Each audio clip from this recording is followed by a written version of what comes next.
Okay, pay attention. If you want people to come, you never yell rape. You always yell fire. Fire. Fire!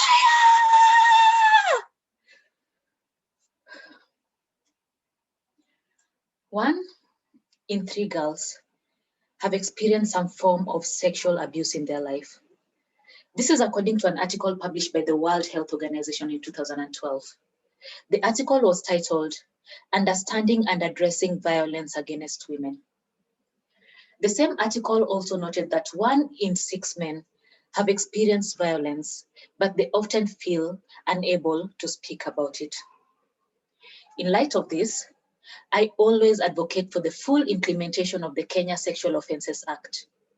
And as I start Avivo Foundation some years from now, I will focus on 3 pertinent issues: rape, sexual assault, and sexual abuse.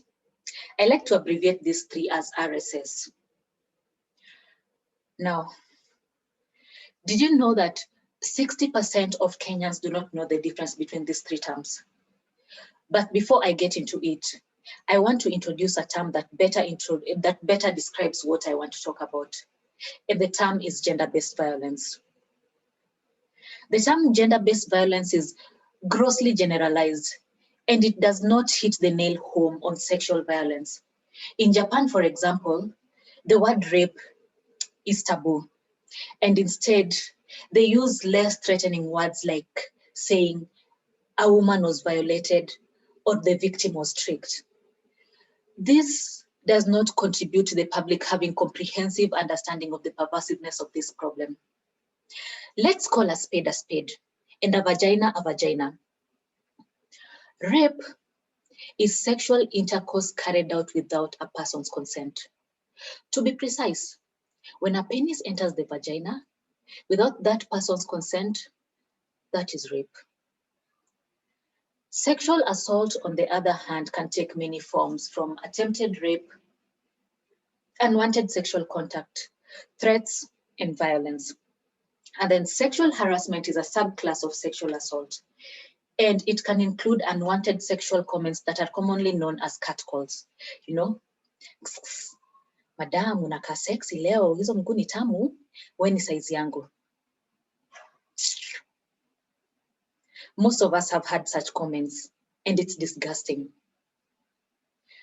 Sexual harassment can also be when someone in a position of power and authority takes advantage of someone's trust to involve them in a sexual activity.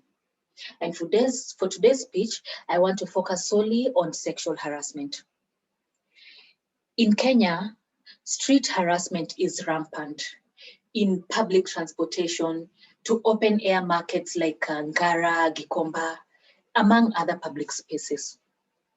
I'll have to confess that I had to buy a car, not because I really needed this car, but I needed some sort of security for myself during my commute to work.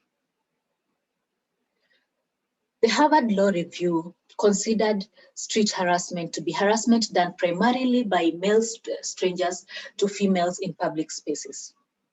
Worldwide statistics show that 80% of women endure constant street harassment, which is true. 45% feel they cannot go alone to public spaces, and 50% feel that they need to use alternative routes to get to their destination.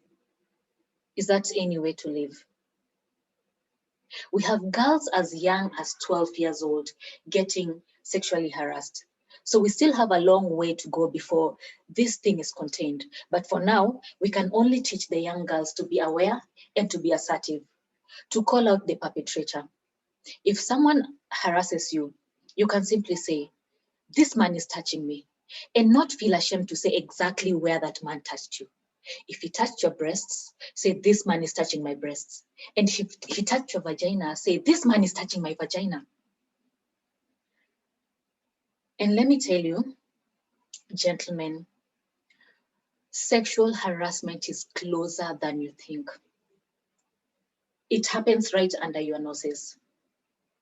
This happened to my colleagues and I not so long ago. I once had a boss called Mike McCaffrey. Mike was the perfect example of a male feminist. And at the time, we had a consultant who constantly harassed and groped women in the office. Every so often, he would either spank or grab or grope an unsuspecting female. Sometimes he would corner you or sneak up behind you and lick your neck. Imagine that. Disgusting, so disgusting. We had reported this matter numerous times, but our claims were dismissed based on the fact that this consultant was too huge of an asset for the company to lose. So we just had to grin and bear it. But not until the matter came to Mike McCaffrey's attention, and he took immediate action. In less than 48 hours, an official complaint was lodged against that consultant, and he was sent packing. I will never forget Mike McCaffrey because he earned my utmost respect for treating that matter with the seriousness that it deserved. The effects of sexual violence are often underestimated and sometimes even undermined, yet it deeply affects the victim's mental, physical, and emotional health. November 25th to December 10th marks the 16 days of activism against gender-based violence, and this is the right time to speak up and speak out against such matters.